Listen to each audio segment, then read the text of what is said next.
بەرجێک بینەرمان سڵاتانە بە بینەرانی شارپرس ئەم کاتەوە کاتێکتان باش. ئێمە ئێستا لە ئەمنە سوورەکەی شاری سلێمانین. ساڵانە لە 25 نۆڤەمبەر ڕۆژی بەرەنگاربوونەوەی تونند و تیژی دژبەژنان لەسەر ئاستی جیهان کۆمەڵک چالاکی تایبەت بۆ بابەتە بەڕێوە دەچێت. ئێستاش لە هەرێمی کوردستانم بابەتەبەتی لە پارێزگای سلێمانی لە چوارچێوەی ئەو هەڵمەتەی کە حکوومەت ساڵانە بۆ ماوەی 16 ڕۆژ لە 25 نۆڤەمبەر هەڵمەتێک ڕادەگەێنێ بۆ بەرەنگاربوونەوەی تونند و تیژی دژبەژنان لە چوارچێوەی کۆمەڵک چالاکی. ئێستا لە ئەمنە سوورەکەی شاری سلێمانی پێشانگایە کراوەتەوە تایبەت بۆ بابەتە هاوکات دوجار دیبیتێک بەڕێوە دەچێت لەسەر ئەو بابەتە. ئێستا دەمانەوێت گفتوگۆ بکەین لەسەرکردنەوەی ئەم پێشانگا و لەسەر ڕۆژی جیهانی بەرەنگاربوونەوەی تونند و تیژی دژبەژنان لەگەڵ بەرپرسی نووسینگەی مافی مرۆڤ لە سلێمانی ستاوت لەبێ ئەم کاتت باش. دەمەوێت بپرسم کە ئەم ڕۆژە تا چەند گرنگی پێ بدەێت بە تایبەتی لە هەرێمی کوردستان. سەرەتا پیرۆزبایی لە سەرجەم ژنان و ئافرەتان و کچانی هەرێمی کوردستان و عێراق بەگشت جیهان بە شێوەیەکی گشتی ئەەکەم بە بۆنەی دەستپێکردنی هەڵمەتی بەرەنگاربوونەوەی تونند و تیژی دژی ئافرەتان کە ماوەی 16 ڕۆژە خایەنێ. ئەم هەڵمەتە خۆی لە خۆیان بەڕاستی هەنگاوێکی گرنگ و هەنگاوێکی جوانی مەسەلەن ڕێکخراوەکانی کۆمەڵگەی مەدەنی و لایەنە پەیوەندیدارەکانە بۆ بەرزراگرتنی شکۆ و کەرامەتی ئافرەتان و وەکو هەنگاوێکیش وە بۆ کەمکردنەوەی تونند و تیژی پێشەرکاریەکان بەرامبەر بە مافەکانیان. ئێمە وەکو نووسینگەی مافی مرۆڤ وەکو دەستی سەربەخۆی مافی مرۆڤ لە هەرێمی کوردستان نووسینگەی سلێمانی ئەمڕۆ پانێڵێکمان هەیە ئەنی هەماهنگین لەو پانێڵێ لەگەڵ ڕێکخراوی ژیان و یاسا بۆ هۆشیاری یاسایی کە ئێمە دەستخۆشیان لە یەکەین بۆ ئەم هەنگاوە. زیاتر ئەم بە ئاراستی ئەوەیە کە ئێمە هەوڵ بدەین بەردێ بخێنە سەر بەردێک سەبارەت بە کەمکردنەوەی تونند و تیژی دژی ئافرەتان و بەرزەسەکردن و خستنە ڕووی کۆی ئەو شێشە و مەینەتیانەی کە ئافرەتان هەیەە بە شێوەیەکی گشتی سەبارەت بە بابەتی تونند و تیژی و زیاتر کاریگەری خراپی یاخونەرێنی سوشال میدیا و تاوان ئەلکترۆنیەکان و ئەو هەم حاڵەتانی تری کە ئەچێتە سەر خەرمانی پێشەرکاری دژی. سابیر بەڕێز دۆکو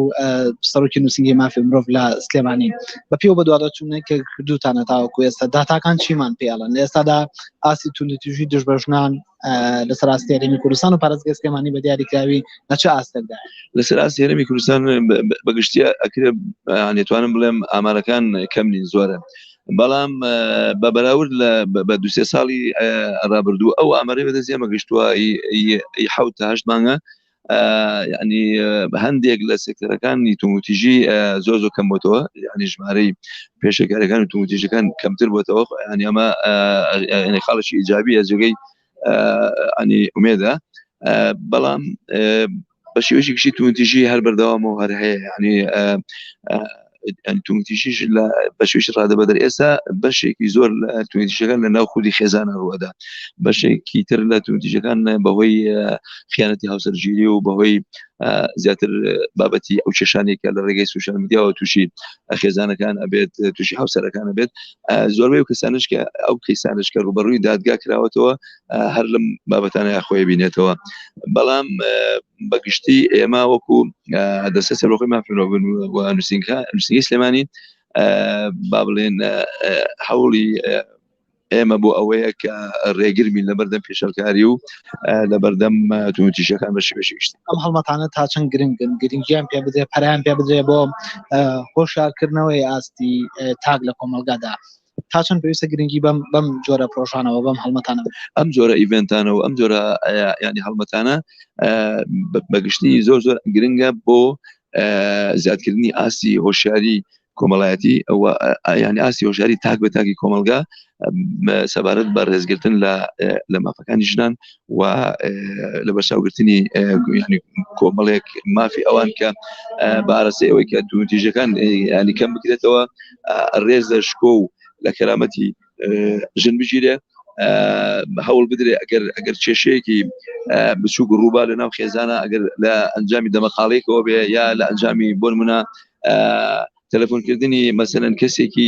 نامۆ بێ بۆ مۆبایلی ئافرەتێک یانی سرەما وەکو